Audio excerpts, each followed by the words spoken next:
যখন আমল করে, বিশেষ করে মানুষ, আল্লাহ তাআলা ফেরেশতাদেরকে সাক্ষী রাখে।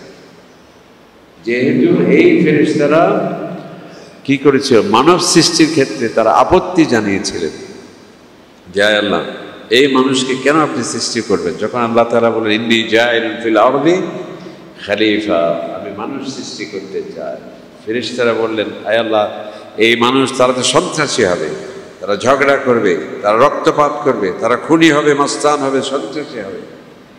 ওয়া নাহনু নুসাব্বিহু লাক, আপনার কি বিশেষ ইবাদতে যদি প্রয়োজন হয় আমরাই তো আছি। ওয়া নুকদ্দিসু লাক, আপনার সর্বাত্মক জিকির এবং তাসবিহ মাঝে আমরাই তো মশগুল আছি।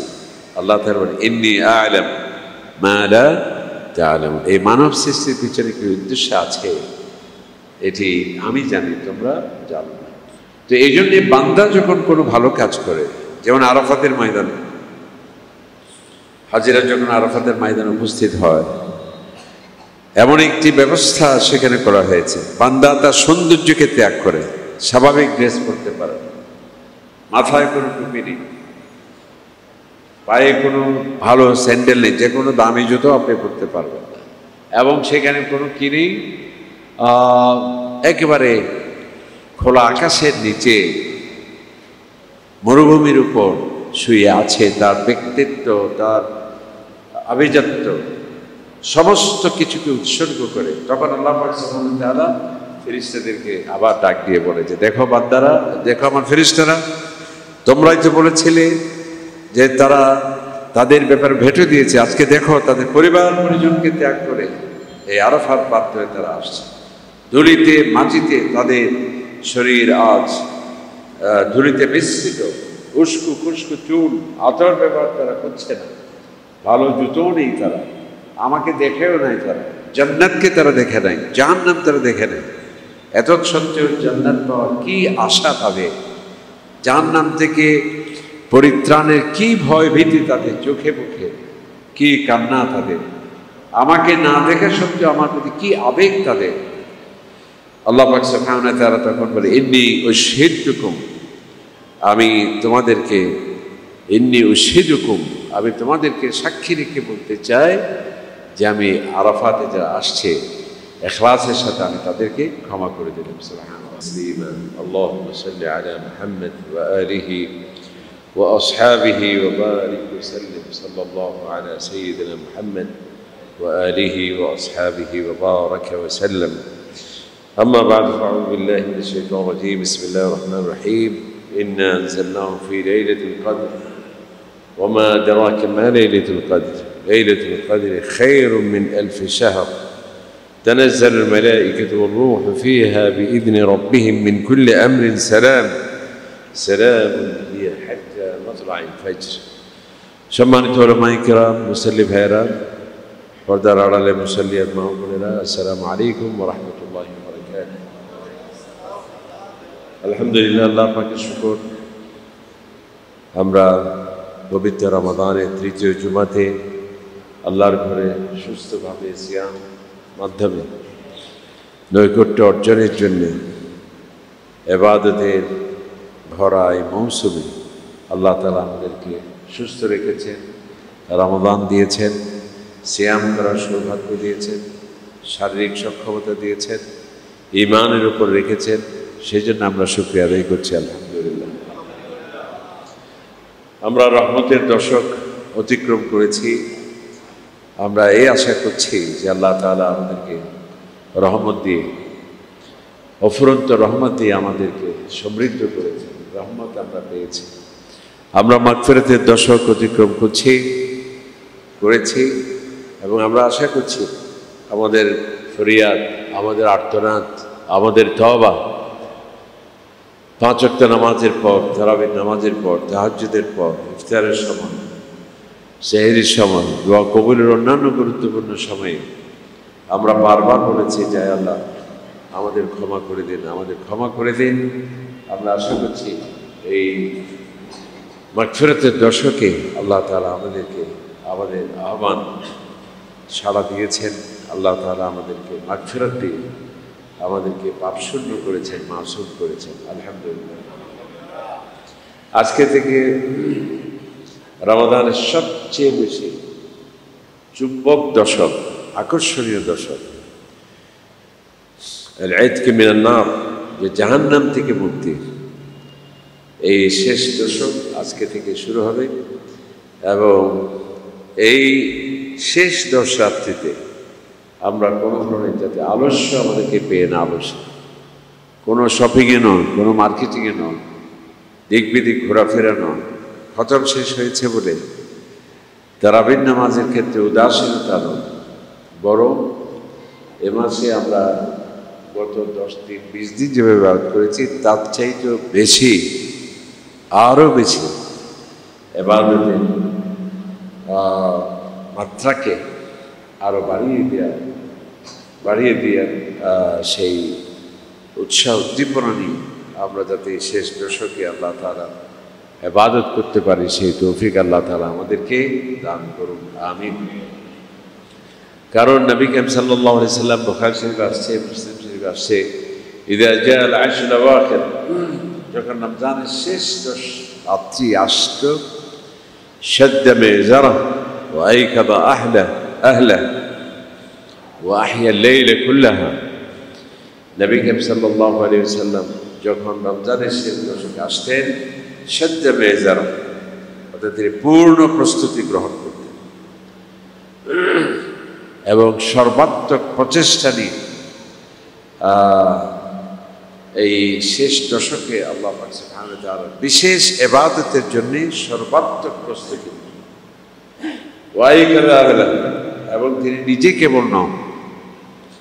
আমরা তো অনেক সময় নিজেই কেবল নামাজ পড়ছি, আমার ছেলে নামাজ পড়ছে কিনা সেদিকে খবর নেই, মনে হয় যেন আমরা এতটুকু স্বার্থপর যে বেহেশতে আমাকেই যেতে হবে, অন্যরা কেন যাবে, আমার ছেলে কেন যাবে, মেয়েরা কেন যাবে, পরিবার কেন যাবে, এর থেকে বড় স্বার্থপরতা হতে পারে। আমরা এমনভাবে তাহাজ্জুদ নামাজ পড়ছি যাতে আমাদের নিকটাত্মীয়দের ঘুম ভেঙে না যায়। আমরা এমনভাবে যেন মসজিদে যাচ্ছে একটি শব্দের কারণে আমার আদরের সন্তানের যাতে ঘুম ভেঙে না যায়, তার মানে বেহেশতে তো কেবল যাবো আমি, তুমি কেন যাবে, এই হচ্ছে যেন ভাব। আর নবী করিম সাল্লাল্লাহু আলাইহি ওয়াসাল্লাম তিনি কি করতেন, শাদ্দা মিজারা, অর্থাৎ সর্বাত্মক প্রস্তুতি নিতেন, ওয়া আইকাদা আহলা, এবং তার পরিবার পরিজন, তার সন্তান সন্ততি সকলকে এই পবিত্র রাত্রিতে ফজিলত থেকে যাতে কেউ বঞ্চিত না হয় তাদেরকে জেগে রাখার ক্ষেত্রে তিনি উৎসাহিত করতেন। ওয়াহিয়াল লাইলাহা, এবং এই শেষ দশকের রাত্রিগুলো নবী করিম নিরবিচ্ছিন্নভাবে যাতে আল্লাহ সুবহানাহু ওয়া তাআলা ইবাদতে মশগুল থাকতে পারে, পুরো রাতটাই আল্লাহ সুবহানাহু ওয়া তাআলার জন্য ইবাদতে তিনি কাটিয়ে দিতেন। এ হচ্ছে নবী করিম সাল্লাল্লাহু আলাইহি সাল্লাম শেষ দশকের প্রস্তুতি। যার কোনো নবীরা তো মাসুম, আর নবী করিম সাল্লাল্লাহু আলাইহি সাল্লাম তো যার জন্য মাকামে মাহমুদ, সমস্ত সৃষ্টির উপর যার মর্যাদা, সেই নবী করিম সাল্লাল্লাহু আলাইহি সাল্লাম আল্লাহ তাআলার সন্তুষ্টি অর্জনের জন্য হাদিসের ভাষা কিরকম, শাদ্দা মিজারা, অর্থাৎ কোমর বেঁধে যেন তিনি নামতেন এবং পরিবার পরিজন সকলকে তিনি জাগিয়ে রাখতেন এবং নিরবচ্ছিন্নভাবে এই রাত্রির ইবাদতে সারা রাত তিনি কাটিয়ে দিতেন।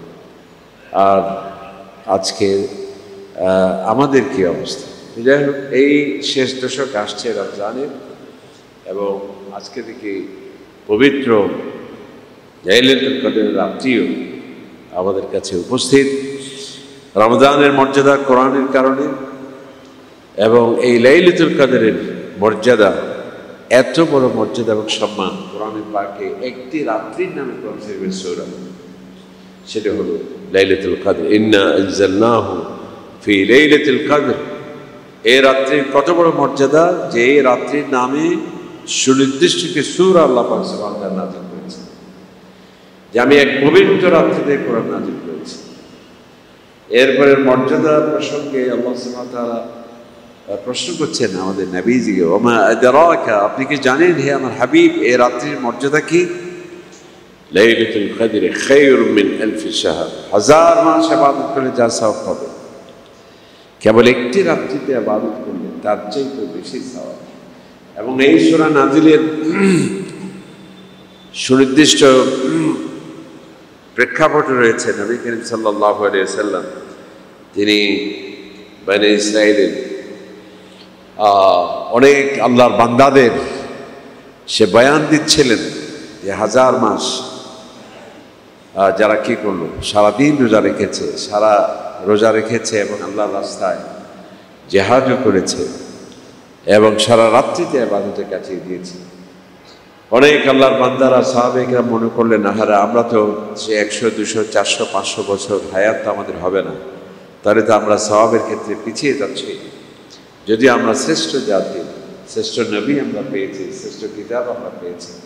আল্লাহ পাক সুবহানাহু ওয়া তাআলা কোরআনে পাকের আয়াত নাজিল করলেন যে আমাদেরকে এমন এক রাত্রি দেওয়া হয়েছে, ওরা 1000 মাস ইবাদত করে, জিহাদ করে, সারা রাত্রি ইবাদত করে যা সওয়াব পাবে, তোমাদের বছরে এমনই একটি রাত্রি দিয়েছি যে রাত্রিতে ইবাদত করলে সে 1000 মাসের ইবাদতের চাইতেও অনেক বেশি সওয়াব আল্লাহ পাক সুবহানাহু ওয়া তাআলা আমাদের আমলনামায় সেটি লিখে দেবেন।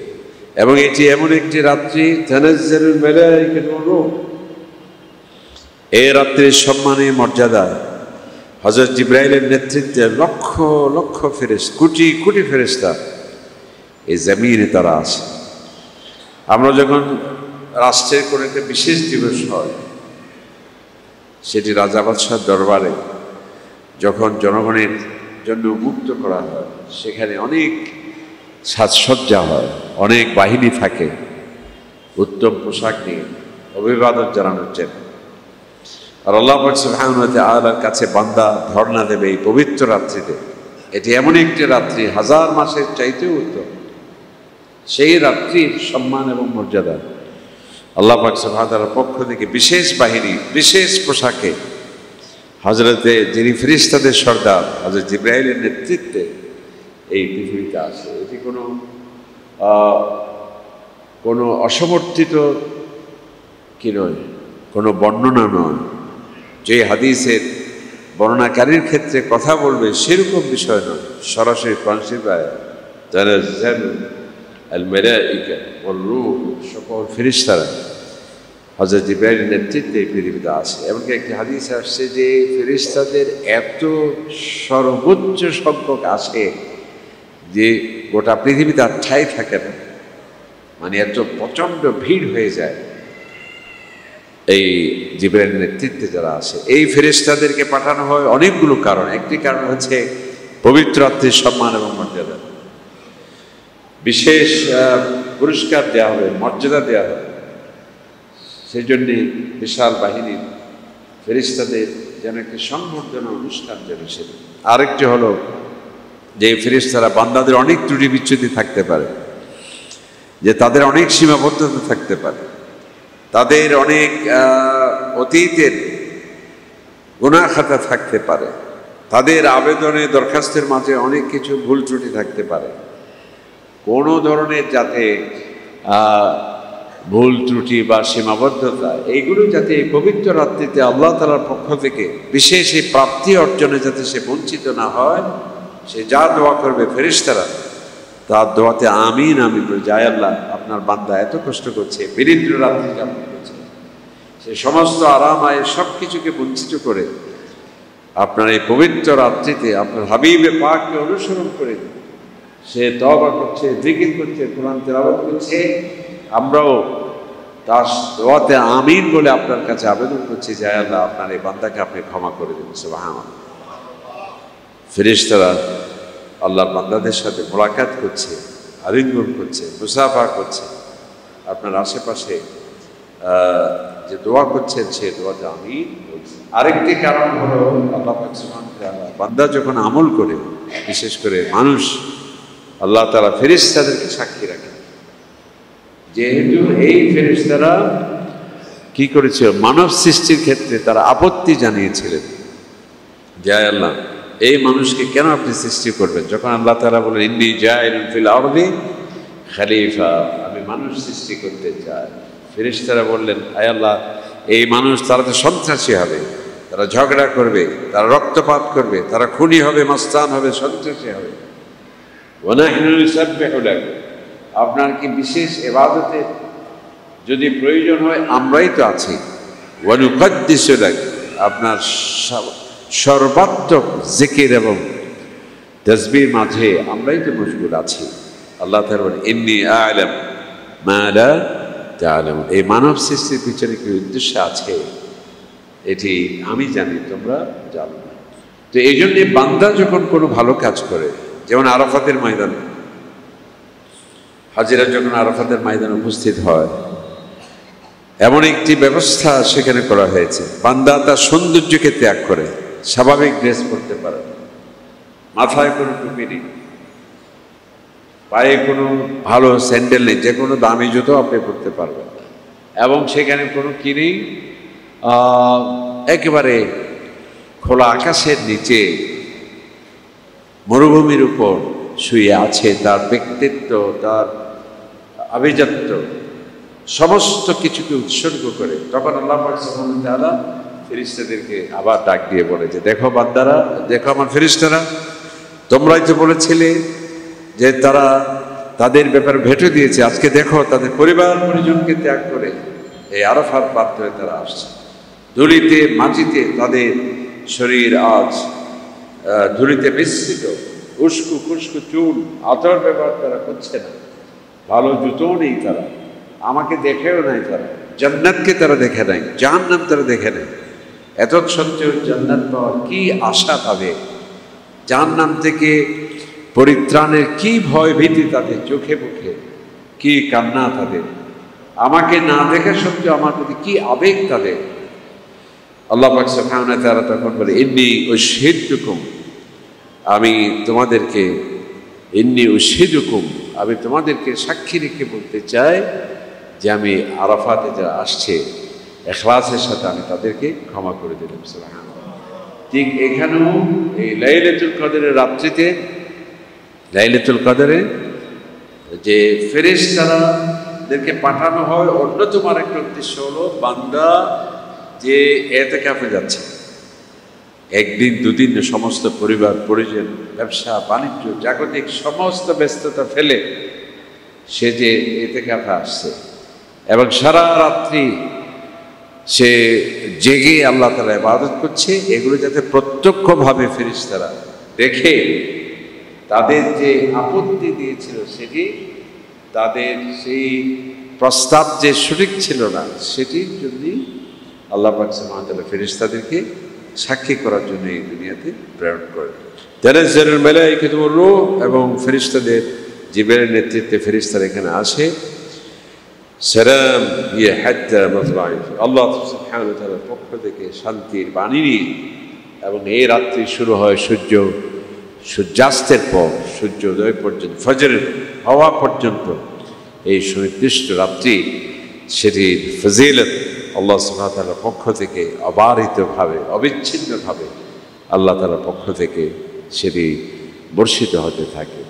তো এই পবিত্র রাত্রি আসছে আমাদের কাছে, সেটিকে যথাযথ সম্মান প্রদর্শন করতে হবে, উদযাপন করে সেটিকে ইবাদত করতে হবে। এই পবিত্র রাত্রিগুলোতে আমরা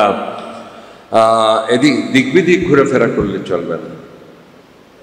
দুর্ভাগ্যের বিষয় হলো এটি সত্য যে আমরা এই পবিত্র 10টি রাত্রির উপর আমরা যথাযথভাবে আল্লাহ সুবহানাহু ওয়া তাআলার কাছে ইবাদতে আমরা অতিক্রম করি না।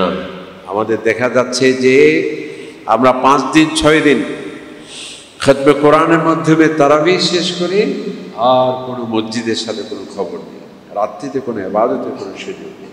বিশেষ করে যেই 10 রাত্রিতে সবচেয়ে বেশি ইবাদত করার কথা বলা হয়েছে, সেই 10টি রাত্রিতে সবচেয়ে বেশি ইবাদতের ক্ষেত্রে আমাদের উদাসীনতা, আলস্য, সেখানে উপচে পড়া ভিড় বিভিন্ন অন্যান্য জায়গা, আমি নাম বলছি না, এটি যেন একটা পরিকল্পিত কলা কৌশল কেন, যেই 10 রাত্রিতে সবচেয়ে বেশি ইবাদত করার কথা সেই 10 রাত্রিতে আমরা তারাবির নামাজ পড়ার ক্ষেত্রে আমরা দারুণভাবে উদাসীন।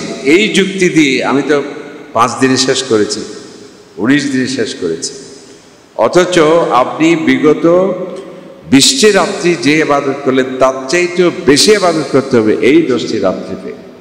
আর সেই রাত্রিগুলো আমরা সেদিকে ফেরিওয়ালার মতো এখান থেকে সেখানে, সেখান থেকে এখানে আমরা ঘুরে বেড়াচ্ছি। আফসোস, আমরা যখন প্রতি 4 বছর বা 3 বছর পর ফুটবল খেলা হয় না, যে ফিফা কি একটা আন্তর্জাতিক ফুটবল, 1 দিন 2 দিন না, 40 দিন পর্যন্ত সারা রাত বিনিদ্র রাত্রি যাপন করে খেলা দেখবে। তার ফেভারিট দল, ফেভারিট দেশ আর্জেন্টিনা আর কি কি আছে না, সেগুলো নিয়ে 40 দিন, 1 দিন 2 দিন না। আর অথচ এই লাইলাতুল কদর রাত্রির জন্য এত কোরআনে পাকের সুনির্দিষ্ট সূরা, নবী ইসলামের শুধুমাত্র হাদিস নয়, হাদিসের মধ্যে আসছে নবী ইসলাম মদিনা শরীফ যাওয়া থেকে শুরু করে আল্লাহ নবী আল্লাহ সুবহানাহু ওয়া তাআলার ডাকে সাড়া দেওয়া পর্যন্ত এই 10টি বছর লাগাতার তিনি কি করেছেন? ইতিকাফ করেছেন। এই জন্য ইতিকাফ করা সুন্নাহ মুআক্কাদা, সুন্নাহ মুআক্কাদা বলা হয়েছে, কারণ নবী ইসলাম কন্টিনিউ করেছেন, সেটা কোনো বছর বাদ দেন না। এমনকি যেই বছর তিনি আল্লাহ সুবহানাহু ওয়া তাআলার সান্নিধ্যে চলে যাবেন সেই বছর 20 দিন ইতিকাফ করেছেন। এমনি তো নর্মালি 10 দিন, আর যে বছর নবী ইসলাম শেষ বছর, সেই বছর 20 দিন তিনি থেকেছে। এবং আল্লাহ রাসূলের ওয়াফাতের পর তাঁর স্ত্রীরা ঘরে, আমাদের উম্মাহাতুল মুমিনিন, তারা ইতিকাফ করেছে। তাহলে যে এই রাত্রির কত বড় মর্যাদা! এবং শুধু তাই নয়, নবী ইসলাম বলছেন যে তিনি সর্বাত্মক প্রস্তুতি নিতেন, ওয়াইকাদা আহলাহু, এবং তার পরিবার পরিজনকেও উদ্বুদ্ধ করতেন, নির্দেশ দিতেন যে এই রাত্রিতে তোমরা গাফিল হলে চলবে না, এই রাত্রিতে তোমাদের কঠোরভাবে আল্লাহ তাআলার ইবাদতের মাধ্যমে সন্তুষ্টি অর্জন করতে হবে। সুতরাং এই রাত্রিগুলো বাজারে বাজারে ঘোরাফেরা নয়। আর প্রতিদিনই কি আমাদেরকে বাজার করতে হয়? 10 দিনেই কি আমরা শপিং মলগুলোতে হাজার হাজার লক্ষ লক্ষ মানুষের সমাবেশ, মনে হচ্ছে যেন একটা মিছিল চলছে, সেখানে কোনো একটা জনসমাবেশে যাচ্ছে আমরা। তো এই রাত্রিগুলো আমরা ইবাদতে কাটাতে হবে। এই রাত্রিগুলো আমরা কিভাবে করব? প্রথম হচ্ছে এখন থেকে আমাদের নিয়তকে বিশুদ্ধ করতে হবে। প্রথম যেটি কাজ, এই রাত্রিগুলোতে আমি উদাসীন হব না, অলস হব না, গুনার কাজে লিপ্ত করব না, গল্প গুজবে আড্ডার মাধ্যমে, আড্ডার রাত্রি নয়, গল্প গুজবের রাত্রি নয়, গজল সন্ধ্যা নয়, এটি কফি হাউসে বসে বিনোদনমূলক সময় অতিক্রম করার, নষ্ট করার সময় নয়, দিক বিদিক ঘুরেফেরা করার সময় নয়, বরং প্রতিটি মুহূর্তকে, প্রতিটি সময়কে কাজে লাগানোর জন্য প্রথম যে কাজ সেটি হচ্ছে আমাদের নিয়তকে বিশুদ্ধ করতে হবে। এরপরে হলো, যেহেতু এই রাত্রির মর্যাদা কি, সেটি হলো কোরআনের কারণে কোরআন শরীফ তেলাওয়াত করতে হবে। এখন আমাদের ওই 5 দিনের খতম শেষ, আর কোরআনের আশেপাশে নেই, কোরআন তেলাওয়াত আমাদের হাফেজ সাহেবকে দায়িত্ব দিয়েছি, টাকা দিয়ে দিয়েছি, 1 লাখ 2 লাখ টাকা। ওয়া আখিরু দাওয়ানা আলহামদুলিল্লাহি রাব্বিল আলামিন। তো এগুলো থেকে আমাদের বেরিয়ে আসতে হবে। এই 10 রাত্রিতে প্রতি রাতে 3 পারা করে আমরা আরেকটি খতম আদায় করতে হবে, কোরআন শরীফ বেশি করে পড়তে হবে। যেহেতু এই রাত্রিতে কোরআন নাজিল হয়েছে, অর্থ সহ পড়া, অত 3 পারা করে পড়া, তারাবির পরে পড়া, তাহাজ্জুদ নামাজের পড়া, ইফতারের পরে কোরআন শরীফ অধ্যয়ন করা, এটি। এরপর হচ্ছে এই রাত্রিগুলিতে বেশি বেশি আল্লাহ সুবহানাহু ওয়া তাআলার কাছে তওবা করা। তওবা মানে শুধুমাত্র ডাক্তার সাহেব বলবেন আর আছে মাত্র 3 দিন, তারকে নিয়ে যাওয়া হোক, কোন আমরা অক্ষম, ব্যর্থ, আমাদের অভিযান শেষ, এখন তাকে সর্বাত্মক প্রস্তুতি যা আছে খাবার তা খাওয়াই দিন, তখনই কেবল আমরা তওবা করি। এটা ইসলামিক তওবা। একজন মুমিন তিনি কি করবেন? নবী ইসলাম বলতে আমি দৈনিক 70 বার তওবা করি, আল্লাহ নবী তাদের গুনাহ আছে নাউজুবিল্লাহ। নবীদের সরাসরি আল্লাহ পাক সুবহানাহু ওয়া তাআলা যাদেরকে নিয়ন্ত্রণ করেন, এমনকি তাদের শৈশব থেকে শুরু করে হযরত মূসা আলাইহিস সালামকে আল্লাহ তাআলা বলছেন, হে মূসা, তোমাকে আমার চোখে চোখে রেখেছি, সুবহানাল্লাহ, এবং তোমাকে আমার জন্যে নবুয়তের জন্য গড়ে তুলেছি আমি তোমাকে। সমস্ত নবীদের আল্লাহ পাক সুবহানাহু ওয়া তাআলা সরাসরি নিয়ন্ত্রণ তত্ত্বাবধান মধ্যেই থাকেন। সেই নবীরা আর সবার সেরা নবী হলেন মুহাম্মদ রাসূলুল্লাহ সাল্লাল্লাহু আলাইহি ওয়াসাল্লাম। তিনি বলছেন, আমি দৈনিক 70 বার তওবা করি। আরেকটি হাদিস আছে দৈনিক 100 বার তওবা করি। আর আমরা তওবা করছি কেবল মৃত্যুর আগে, তাও পাদ্রীর মাধ্যমে, সাহেবের মাধ্যমে, মৌলানা সাহেবের মাধ্যমে, একজন ধর্মীয় ব্যক্তিত্বের মাধ্যমে, জীবনে একবার। এই সিস্টেম ইসলামিক তওবা নয়। সুতরাং এই পবিত্র রাত্রিগুলিতে বেশি বেশি তওবা করো। তওবা মানে কি? আল্লাহ অতীতে যা গুনাহ করেছি সেটাকে অপরাধ স্বীকার করা। দ্বিতীয় নম্বর হচ্ছে এটি এর জন্য লজ্জিত হওয়া। তৃতীয় হচ্ছে আমি এই ধরনের গুনাহের কাজ আর করব না, প্রতিশ্রুতি ব্যক্ত করা। এই তওবাটা বারবার আস্তাগফিরুল্লাহ আস্তাগফিরুল্লাহ এবং অন্যান্য সাইয়্যিদের ইস্তিগফার যেগুলো আছে এগুলো আমরা পড়তে পারি, তাহলে বেশি বেশি তওবা। জিকির, আজকার জিকির বেশি করা। জিকির মানে হচ্ছে ওভাবে নৃত্যের তালে তালে জিকির নয়। জিকির করতে গিয়ে গর্দান ছিটকে পড়ে যাওয়ার উপক্রম হয়ে যায়, এগুলো ইসলামিক জিকির নয়। এগুলো কোনো অঞ্চল ভিত্তিক জিকির হতে পারে, কোনো ব্যক্তি কেন্দ্রিক জিকির হতে পারে, কোনো মফস্বল কেন্দ্রিক জিকির হতে পারে, বা জিকিরের নামে এক ধরনের কি বলে স্পিরিচুয়াল ডান্স হতে পারে। এগুলো জিকির নয়। নবী করিম সাল্লাল্লাহু আলাইহি ওয়াসাল্লামের জিকির, সাহাবায়ে কেরাম এভাবে জিকিরের তালে তালে, যিনি জিকিরের ওখানে আবার সঞ্চালক থাকতে হয়, একজন উপস্থাপক থাকতে হয়, 3-4 জন সহযোগিতা করতে হয়, কোরাস গানের মতো আবার তাদেরকে তাল, লহরী, সুর এগুলো দিয়ে সহযোগিতা করতে হয়। এই ধরনের কোনো দৃশ্য বুখারী শরীফে, মুসলিম শরীফে, কোরআন কারীমের কোথাও এভাবে জিকিরের নেই। এবং এক পর্যায়ে গিয়ে যিনি ওই মুর্শিদ সাহেবকে তাকে চড়াও হওয়া, উলঙ্গ হয়ে যাওয়া, নাউজুবিল্লাহ, হ্যাঁ, বয়স্ক লোক 70-80 বছর বয়স, এমন লাভ দিল, উপরটা তো পড়লো, নিচেও সবাইকে আবার চোখ বন্ধ করে রাখতে হয়। এইগুলো তো নাউজুবিল্লাহ, এগুলো তো আমার মনে হয় পরিকল্পিতভাবে ইসলাম থেকে মানুষ যাতে বিচ্ছিন্ন হয়, যাতে মানুষ নাস্তিক হয়ে যায়, যাতে মানুষ সংশয়বাদী হয়, যাতে শিক্ষিত মানুষ ইসলামকে বিদায় সম্বর্ধনা জানানো হয়, যাতে ইসলাম একটা সম্পর্কে নেতিবাচক ধারণা দেওয়া হয়, পরিকল্পিতভাবে এগুলো করা হচ্ছে। নবী ইসলামের কোনো জিকির করেন না। জিকির কি? জিকির হলো সুবহানাল্লাহ, আলহামদুলিল্লাহ, আল্লাহু আকবার, লা হাওলা ওয়ালা কুওয়াতা ইল্লা বিল্লাহ। এগুলো হচ্ছে জিকির।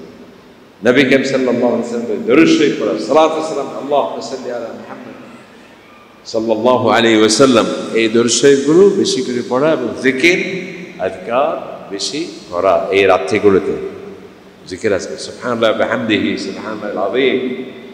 বেহেশতের কি দোয়া, সুবহানাকা আল্লাহুম্মা, এই দোয়াটা পড়া। ওয়া আখির দাওয়ানা আলহামদুলিল্লাহি রাব্বিল আলামিন। বেহেশতবাসীর সর্বশেষ তারা কি বলবে? আলহামদুলিল্লাহি রাব্বিল আলামিন। নবী ইসলামের সেই জিকিরগুলো পড়তে হবে।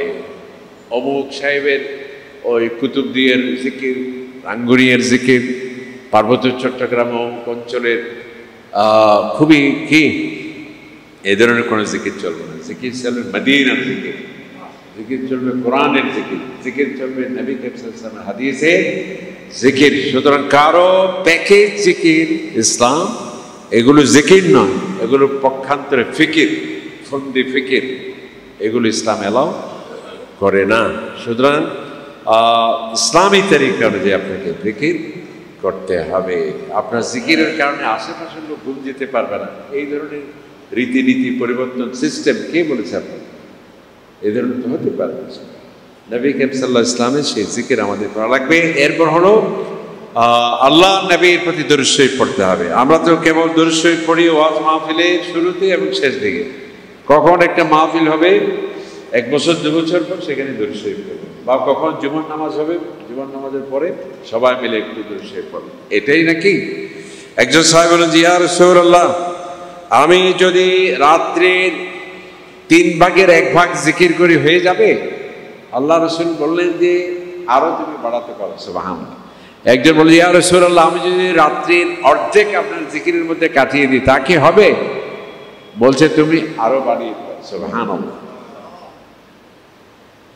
এবং কি আল্লাহ নবী বলছে, ইন্না আওলান নাস বি ইয়াউমিল কিয়ামাহ, কিয়ামতের দিন সবাইকে আমরা সুপারিশ পেতে হবে। এমন কোন ব্যক্তি নেই বুকে হাত দিয়ে বলবে যে আমি আমার আমল দিয়ে যাব। নবীকে ইসলাম বলছে, কোন ব্যক্তি তার আমলের মাধ্যমে বেহেশতে পাওয়া 60-70 বছরের নানাবিধ প্রতিটা মুহূর্তে যে আমাদের গুনাহের কাজ হচ্ছে, আল্লাহ তাআলা তোমাদের প্রত্যেকটি অপরাধের জন্য যদি আমি ধরতে যাই, তোমাদের অস্তিত্ব এই পৃথিবীতে সম্ভব নয়। ওয়াইয়াফু আন কাসীর, বেশিরভাগ আমি ক্ষমা করে দেব। সুতরাং আমার নবীজির সুপারিশ লাগবে। আমার নবীজির সুপারিশ যদি আমরা পেতে চাই, আল্লাহ রাসূলের কাছে যদি যেতে চাই, বংশ কৌলিন্যের মাধ্যমে তিনি অগ্রাধিকার দেবেন না। ইয়া রাসূলুল্লাহ, আমি আমার আত্মীয়, আপনার আত্মীয়, আমি আপনার কাছের লোক না। আল্লাহ রাসূল বলছেন, আমার কাছের লোক কে হবে সেদিন? আকসারুহুম আলাইয়া সালাহ, যে ব্যক্তি আমার প্রতি বেশি দরুদ শরীফ পড়বে। কারণ দরুদ শরীফ মানে সেখানে আমরা মনে করি যে আহারে আমি কি জিকির করবো না দরুদ শরীফ পড়বো। আরে বেটা, দরুদই তো জিকির, দরুদ শরীফও জিকির। অনেক বলে যে নাউযু বিল্লাহি মিন যালিক, আপনি দরুদকে কিভাবে জিকির বললেন? আমরা বললাম যে তুমি নাউযু বিল্লাহ এই জন্যই বলো যে তুমি একটু ভুল কথা বলছো। কারণ কি, দরুদ শরীফ আমরা কিভাবে পড়ি? আল্লাহুম্মা, আল্লাহ মানে হে আল্লাহ, তাহলে আপনি তো আল্লাহ তাআলার নামেই বলছেন। সাল্লি, আপনি দরুদ শরীফ মানে আবেদন করা, আয় আল্লাহ আপনার প্রতি আমার আবেদন হলো আপনি আপনার হাবিব, আপনার বন্ধু আমাদের নবী করিম সাল্লাল্লাহু আলাইহি ওয়াসাল্লামের প্রতি সালাত ও সালাম আমার পক্ষ থেকে পৌঁছে দেন। তাহলে আপনি সম্বোধন করছেন কাকে? আল্লাহ সুবহানাহু ওয়া তাআলাকে। দরখাস্ত করছেন আল্লাহ তাআলার কাছে। এবং কি দরখাস্ত? নবী করিম সাল্লাল্লাহু আলাইহি ওয়াসাল্লামের প্রতি সালাত ও সালাম পেশ করা। এই সালাত ও সালাম কেন পেশ করবেন? আল্লাহ তাআলাই নির্দেশ দিয়েছেন, ইন্নাল্লাহা ওয়া মালাইকাতাহু ইউসাল্লুনা আলান নবী। আল্লাহ তাআলা এত সুন্দর করে বলছেন যে আমি আমার নবীর প্রতি তার সম্মান এবং মর্যাদা অহরহ আমি বাড়িয়ে দিচ্ছি। ওয়া মালাইকাতাহু, আমার সমস্ত ফেরেশতারা নবী করিম সাল্লাল্লাহু আলাইহি সাল্লাম তার প্রতি রহমত, সম্মান এবং মর্যাদার জন্য অফুরন্ত আল্লাহ তাআলার কাছে তারা তার গুণগান গেয়ে যাচ্ছে। সুতরাং তোমাদের প্রতি আমার নির্দেশ, আমার রাসূলের প্রতি তোমরা সেই সালাত ও সালাম পেশ করো। তাহলে এই দরুদ সেটি একদিন নবী করিম সাল্লাল্লাহু আলাইহি ওয়াসাল্লাম প্রতি সালাত সালাম পেশ করা, আবার সেটা জিকিরও হচ্ছে এই জন্য যেটা আল্লাহ সুবহানাহু ওয়া তাআলা কেই আপনি করছেন। সুতরাং আমরা মৌসুমে কেবল নয়, মাহফিলে কেবল নয়, আমাদের যে সালাত সালাম দরুদ শরীফ সেটি পড়তে হবে এই পবিত্র রাত্রিতে। এবং এই শেষ দশকগুলোতে আরেকটি বড় কাজ, সেটা হলো গত জুমাতে যেটা আমরা নবী করিম সাল্লাল্লাহু আলাইহি ওয়াসাল্লাম সবচেয়ে বেশি দান করতেন কোন মাসে? রমাদান আসলে। রমাদানে যার যতটুকুন সামর্থ্য আছে, আল্লাহ নবী সবচেয়ে বেশি তার দানের ক্ষেত্রে প্রায়োরিটি, সর্বোচ্চ অগ্রাধিকার দিতেন এই মাসে। সুতরাং আমরা এই শেষ দশকে আমাদের যা যাকাত আছে, যাকাত তো দিতেই হবে। যাকাত এটা আপনার সম্পদ নয়। আপনি মনে করছেন আহারে আমার টাকা দিয়ে দিচ্ছে, কে আপনি কি টাকা দিচ্ছেন? আপনার আল্লাহ তাআলা ওয়া আমওয়ালিহিম হাক্কুম মা'লুম, তোমার সম্পদে রয়েছে তাদের অধিকার। কারণ এই পৃথিবী কেবল তোমার জন্য সৃষ্টি করা হয়নি। এই সাগর, এই নগর, এই নদী, এই গাছপালা, এই স্বর্ণ রৌপ্য, এই তেল গ্যাস শুধু তোমার জন্যই আল্লাহ তাআলা। হুয়াল্লাযী খালাকা লাকুম, তোমাদের সকলের জন্য। সুতরাং কেউ মেধার কারণে, কেউ তার লবিং এর কারণে, কেউ তার অনুকূল পরিবেশের কারণে, কেউ তার স্বাস্থ্যের কারণে সে অতিরিক্ত ইনকাম করলো, তার মানে এই নয় যে সব কিছু সে একাই ভোগ করবে। আল্লাহ তাআলা বলছে না, যে গরিব অভাবী মানুষের অধিকার আছে তোমার সম্পদে। সুতরাং এই যাকাত তো দিতেই হবে। যাকাতের বাইরে গিয়ে সাদাকা, মানুষের প্রতি আরো বেশি দান সদকা এবং খেরাত আমাদেরকে দিতে হবে। এই দেশের দশকে সবচেয়ে বেশি আত্মীয় স্বজন, এটা আরেকটা কর্মসূচি আমাদের নিতে হবে। কোরআন খাতমে কোরআন করব, জিকির করব, তাহাজ্জুদের নামাজ পড়ব, আমরা বেশি বেশি তওবা করব, দরুদ পড়ব। আরেকটা কর্মসূচি কি, এই 10 দিনে আত্মীয় স্বজনের সাথে সর্বাত্মক চেষ্টা, তাদের জিয়ারত করা, তাদের দুঃখ দুর্দশার খবর নেওয়া, তাদেরকে সর্বাত্মক চেষ্টা করা। কারণ কি, সিলাতুর রহিম, আত্মীয়তার সম্পর্ক স্থাপন করার ঈমানি দায়িত্ব। এবং আল্লাহ সুবহানাহু ওয়া তাআলা বলছেন যে আল্লাযীনা ইয়ানকুদুনা আহদাল্লাহ, যারা কি করবে, আল্লাহর প্রতিশ্রুতি ভঙ্গ করে, ওয়ায়াবতাউনা মা আমারাল্লাহু বিহি আন ইউসাল, এবং যারা আত্মীয়তার সম্পর্ককে নষ্ট করে। আত্মীয়তার সম্পর্ক নষ্ট করা মানে এই নয় যে আসসালামু আলাইকুম, আপনার সাথে আর কোনো সম্পর্ক নেই, সেটি নয়। বা আত্মীয়তার সম্পর্ক মানে বছরে বছরে একবার শুধু টেলিফোন করা নয়। আমার ফুফু, আমার খালা, আমার চাচাতো ভাই, আমার মামাতো ভাই, আমার প্রতিবেশী যারা আছে তাদের খোঁজ খবর নেওয়া, তারা ইফতার করতে পারলো কিনা, তারা সেহরি করতে পারলো কিনা, তাদের জামা কাপড় সমস্যা আছে কিনা, তারা ঋণগ্রস্ত হয়ে কোনো অপমানের নিশ্চিত ঝুঁকিতে আছে কিনা। সুতরাং এই 10 দিনে আমরা আত্মীয় স্বজনের খোঁজ খবর নেওয়া, তাদেরকে বেছে বেছে যা দিয়েছে আল্লাহ পাক সুবহানাহু ওয়া তাআলা সম্পদ, সেটি শরীক করা। তো আলহামদুলিল্লাহ। এবং এই পবিত্র রাত্রি আল্লাহ সুবহানাহু ওয়া তাআলা দুটি সূরাতে এই লাইলাতুল কদরের কথা আল্লাহ তাআলা বলছেন। একটি হচ্ছে সূরাতুল কদর। কদর মানে কি? সম্মানিত। কদরের অনেক অর্থ। একটা হচ্ছে এই রাত্রিতে যারা ইবাদত করবে তাদের মর্যাদাকে আল্লাহ বাড়িয়ে দেবেন, সুবহানাল্লাহ। এই রাত্রিকে সম্মানের মর্যাদা রাত্রি বলা হয়, যেহেতু কোরআন সর্বসম্মানিত শ্রেষ্ঠ কিতাব এই রাত্রিতে নাজিল হয়েছে। এবং এর আরেকটি অর্থ হচ্ছে কদর। আমরা বলি না যে তোমার কদরে যা আছে তাই তুমি পাবে। এই পবিত্র রাত্রিতে আল্লাহ পাক সুবহানাহু ওয়া তাআলা ফিহা ইউফরাকু কুল্লু আমরিন হাকিম, আগামী বছর কি হবে না হবে, হায়াত, মওত, রিজিক, এগুলো তো আল্লাহ তাআলা আগেই করেছেন। কিন্তু এই বছরের যা কিছু আছে ফেরেশতাদের হাতে সেটি হস্তান্তর করা হয়, কারণ যাতে মালাকুল মউত জানতে পারে আগামী বৃহস্পতিবার আব্দুল আহাদ তার মৃত্যু 10টা-15 যাতে এটা যথাসময়ে কার্যকর করতে পারে।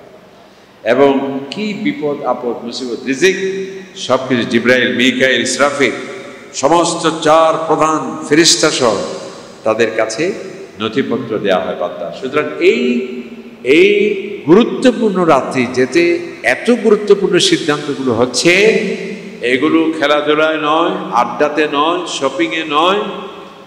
আপনি আল্লাহ সুবহানাহু ওয়া তাআলা আল্লাহর সাথে শপিংয়ের জন্যে, আমাদের বিনিয়োগের জন্যে সর্বশ্রেষ্ঠ সুযোগ আমাদের চলে যাচ্ছে। তো এই জন্যেই এতেকাফ, আলহামদুলিল্লাহ আমার মনে আর সময় শেষ। তো এই এতেকাফ এটি নবী কাছে সুন্নাহ মুআক্কাদা, এবং নবী কারীম সাল্লাল্লাহু আলাইহি সাল্লাম ওই যে বললাম 10 বছরের 1 বছরও গ্যাপ যায়নি। এবং এই এতেকাফটা অত্যন্ত গুরুত্বপূর্ণ একটা বিষয়। আমরা তো সারা বছর ব্যবসা বাণিজ্যে ব্যস্ত থাকি, আপনি 10টা রাত্রি আল্লাহর জন্য একেবারে একাকী হয়ে যাওয়া এবং নিঃসঙ্গে বসে, এই যে যখন এই যে ফ্লাইট ককপিটে কেউ যেতে পারে, শুধু ক্যাপ্টেন ছাড়া কেউ থাকে, তার মানে কোনো একটা কাজ খুবই সুনিপুণভাবে করার জন্যে একাকী সুন্দর একটা পরিবেশ দরকার। এই যে একজন রোগীর যখন সংকটাপন্ন হয়ে যায়, তাকে লাইফ সাপোর্ট, ওটাকে নিবিড় পরিচর্যা, সিসিইউ যেটাকে বলা হয়। তার মানে কি, সেখানে যাতে কেউ বাইরের কোলাহল, কোনো ডাক্তার সাহেব বা রোগীকে ডিস্টার্ব করতে না পারে। তো আমি 335 দিনেই তো সবসময় বিভিন্ন ব্যবসায়ী কোলাহল, নানা ব্যস্ততায় ছিলাম। আমি আল্লাহ সুবহানাহু ইন্টেনসিভ কেয়ারে, আমি 10টি একেবারে ককপিটে, কেউ আমার সাথে থাকবে না, স্বয়ং আল্লাহ সুবহানাহু ওয়া তাআলার সান্নিধ্যে আমি যাব। এবং এই এতেকাফের মাধ্যমে আপনি দুনিয়াবি অনেক ফায়দা আছে। আপনি ছেলে সন্তানদের নিয়ে টেনশনে থাকেন, আপনি মারা গেলে তারা কিভাবে পরিবার চালাবে, আপনি জীবিত অবস্থায় তারা কিভাবে পরিবার চালাবে, একটা প্রশিক্ষণ প্রোগ্রাম হচ্ছে এতেকাফ। আপনি 10 দিন এখানে, আমার বড় ছেলে দেখি এই 10 দিন সে কিভাবে চালায়। আপনি মৃত হওয়ার আগে জ্যান্ত থেকে মৃতের একটা অভিনয়ের মতো আপনার পরিবার কিভাবে চলে, আপনি একটা পরীক্ষা নিরীক্ষা সেখানে আসতে পারেন। যদিও এতেকাফ এর উদ্দেশ্য নয়, এমনি একটু বললাম আর কি। তো কিন্তু দেখা যায় যে আমাদের যারা এতেকাফে আসছে, ওরাও কেবল 27 তারিখ রাত্রিতেই লাইলাতুল কদরে থাকে, আর বাকি রাত্রিগুলো এখানে 5 স্টার হোটেলের মতো সুন্দর করে ঘুম যাচ্ছে। এটা এতেকাফের উদ্দেশ্য নয়। এতেকাফের উদ্দেশ্য হচ্ছে লাইলাতুল কদরকে অনুসন্ধান করা। যাই হোক, আমরা কয়েকটি কোশ্চেন নিতে চাই। আজকে আমাদের এই মসজিদে কি হবে, তারাবি শেষ নয়, তারাবি তো 30 তারিখ পর্যন্ত চলবে।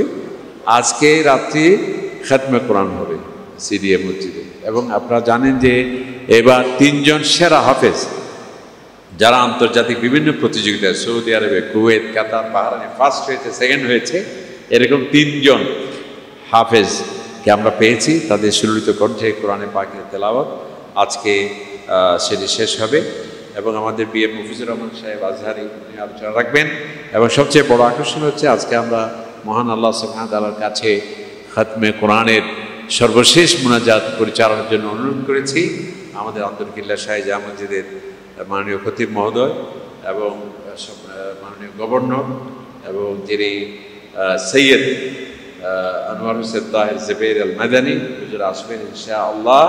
এটা একটা, আপনারা সবাই এই দোয়াতে শরীক হবেন। আরেকটি প্রশ্ন হলো, আজ থেকে ওই যে এই পবিত্র রাত্রিগুলো 10 রাত্রির আরেকটি বড় আমাদের ইবাদতের গুরুত্বপূর্ণ বিষয় যে কিয়ামুল লাইল।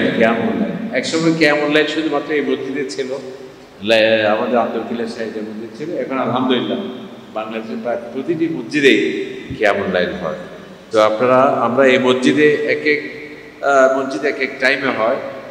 যেগুলো আবাসিক মসজিদ সেগুলো 2টা-3টা হতে পারে, যেহেতু আপনারা বাসার পাশে মসজিদ। এই মসজিদটা যেহেতু অনেক দূর থেকে লোকজন আসে, আগ্রাবাদ থেকে, এমনকি পতেঙ্গা থেকেও মানুষ স্কুটার করে এখানে আসে। এই জন্য আমরা এখানে একটা ওই যে খানে কাবার মতো আছে, হারেম শরীফ প্রায় একটাই মনে হয় কিয়ামুল লাইল হয়। আমাদের এখানে 1টা থেকে 2টা ইনশাআল্লাহ কিয়ামুল লাইল হবে। আপনারা কিয়ামুল লাইলে আসতে পারেন। আর এ থেকে আপনার ক্ষেত্রে তো বলা হয়েছে যে এমনি নিয়ম হলো যে যার যার এলাকায় মহল্লায় যে মসজিদগুলো আছে এগুলো যাতে এতেকার থেকে বাদ না পড়ে। আর সবাই একটা মসজিদে আমরা সবাই চলে আসি তাহলে তো জায়গাও হবে না, বা নানাবিধ থাকতে পারে, সেটা একটা। আর ঈদের নামাজের ক্ষেত্রে পরবর্তী ঘোষণা দেওয়া হবে। আমাদের মাননীয় সম্মানিত সেক্রেটারি মহোদয় উনি আমাকে বললেন যে 8টা থেকে 8:30, 8:30টায় করবেন। এটা আগামী জুমাতে ইনশাআল্লাহ বলা হবে। আর কোনো প্রশ্ন আছে না? হ্যাঁ, ফিতরা আগামী জুমাতে বলবেন। সর্বনিম্ন কত ফিতরা, যাকাতুল ফিত্র, এটাও